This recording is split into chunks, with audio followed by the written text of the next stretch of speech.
কিছুই তো বলছো না। কি হয়েছে, ব্যাপারটা কি? আমি তো ভীষণ চিন্তায় পড়ে গিয়েছিলাম। আসলে একটা ভীষণ মুশকিলে পড়ে গিয়েছি, দোটানা বলতে পারেন। সেটা কি? কাল রাতে রতন এসেছিল আমার সঙ্গে দেখা করতে, বলেছে বাবা মার বিপক্ষে যে বাবা মার সিদ্ধান্তের বিপক্ষে যেই ও আমাকে বিয়ে করতে চায়।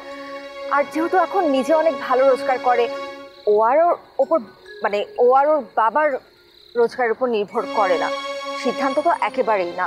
তাই ও চাচ্ছে এখন ওর বাবা মার দ্বিমতে যে আমরা দুজন বিয়ে করি। আর ওরা খুব ভালো একটা জায়গাতে আবেদন করে রেখেছিল চাকরির জন্য, সেটাও হয়ে গেছে। তাই ও আর অপেক্ষা করতে চাচ্ছে না।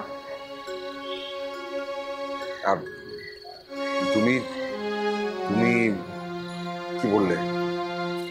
আসলে রতনকে না করার সাধ্য যে আমার নেই, এটা আমি গতকাল রাতেই বুঝলাম। কিন্তু আপনার প্রতিও তো আমার একটা কর্তব্য আছে, তাই না? আপনাকে তো আর আমি এভাবে ফেলে যেতে পারি না। তাই আমি একটা সিদ্ধান্ত নিয়েছি। কিন্তু আপনি এই বিষয়ে রতনের বিষয়ে আপনার মামা বা সাহেব ভাইকে কিছু বলবেন না। তাহলে ওদেরকে কি বলবো?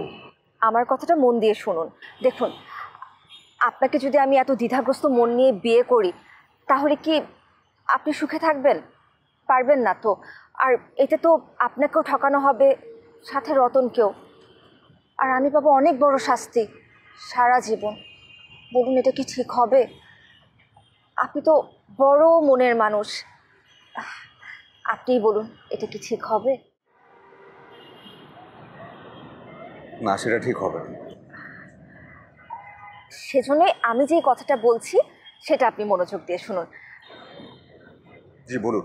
আমার ছোট বোন দোলা, বয়সে আমার চেয়ে 1.5 বছরের ছোট, আমার থেকেও বেশি সুন্দরী। ওর মনটা বেশ ভালো, এ পর্যন্ত প্রেমেও কখনো পড়েনি। সব কথা শোনার পর আপনার জন্য ওর অনেক মন খারাপ হয়েছে। ওকে যখন আমি আপনার ব্যাপারে সব কথা খুলে বললাম, তখন আপনার সাথে দেখা করার জন্য কাল রাত থেকে ও অনেক ব্যস্ত হয়ে পড়েছে।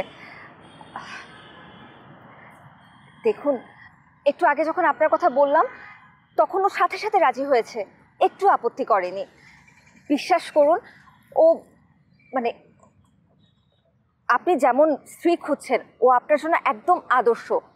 পড়াশোনায় ও আমার মতো এত ভালো না, আমার মতনই, কিন্তু সংসারের কাছে ভীষণ পটু, একদম যাকে বলে আইডিয়াল ওয়াইফ। জি, আমার কথাটা আপনার বিশ্বাস হচ্ছে তো? বিশ্বাস না করবার তো কোনো কারণ নেই, কিন্তু আমি ঠিক বুঝে উঠতে পারছি না আসলে কি করব। শাহেদ ভাইকে কি বলবো, মামাকে কি বলবো? কি বলবেন সেটা আমি ঠিক করে রেখেছি।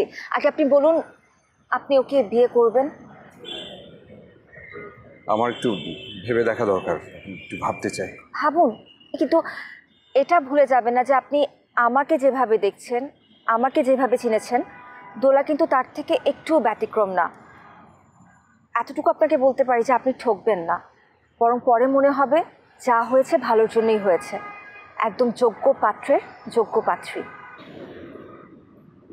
আমি একটু ভেবে দেখি।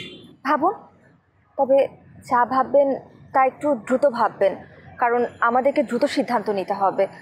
আর এমনও হতে পারে যে কাল ভোরে আমি রতনের সঙ্গে চলে যাব। আমার এই ফোনের নম্বরটি দোলার কাছেই থাকবে। আপনি ভেবে নিন, যা সিদ্ধান্ত নেবেন তা দ্রুত নেবেন।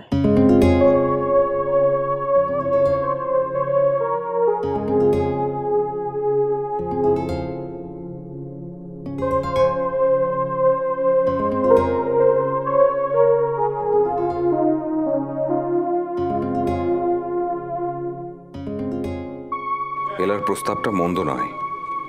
স্ত্রী যখন দরকার তখন এক পাত্রীর বদলে অন্য পাত্রী হলে মন্দ কি? তাছাড়া এলার সঙ্গে তো নিজের পরিচয় দেয়া ছাড়া তেমন কোনো সম্পর্কও হয়নি, চোখের দেখাও মাত্র একবার। তাহলে সমস্যা কোথায়? আর দোলাও যদি এলার কথা মতো সুন্দরী লক্ষ্মী একটা মেয়ে হয়, তাহলে অসুবিধার কিছু নেই।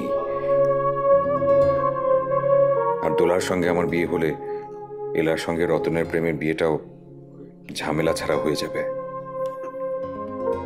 মেয়ের বাবাকে আর বিব্রত হতে হবে না। কিন্তু মামাকে কি বলবো? ও সেটাও তো এলাই ঠিক করে দেবে।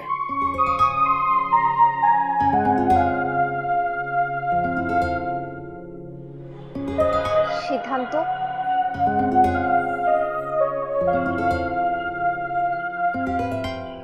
তোমার কথাই রাখলাম। অনেক ধন্যবাদ আপনাকে। আসলে এই 2-3 দিনের তোমার প্রভাবটা আমার উপর এমনভাবে পড়ছে যে আমি আসলে কোনোভাবে সেখান থেকে বেরিয়ে আসতে পারছি না। কিন্তু আমি কি বলবো, মামাকে কি বলবো? সেটা নিয়ে আপনি একদম ভাববেন না। আপনি বলবেন এলার সাথে পরিচয় যখন হয়েছে তখনই আপনার দোলার সাথে পরিচয় হয়ে গিয়েছে। আর দোলা হচ্ছে ভীষণ শান্ত লক্ষ্মী একটা মেয়ে, স্বভাবও খুব ভালো। আর দোলার সাথে যদি আপনার বিয়েও হয় তাতেও এলার কোনো আপত্তি নেই, সেই কথা এলা নিজেই আপনাকে জানিয়েছে। আর এই সব কথা যখন আপনি বলবেন তখন তো আমি রতনের সাথে থাকবো, বাবারও না মেনে উপায় নেই। ঠিক আছে, আমি তাহলে এটাই সাহেব ভাইকে বলবো।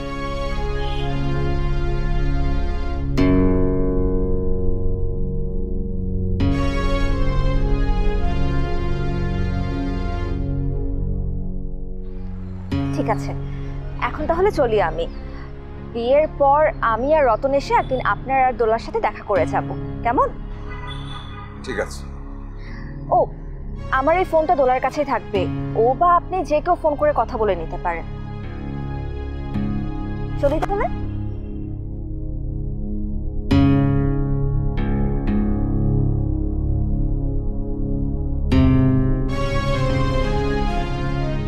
এটা কেমন হলো?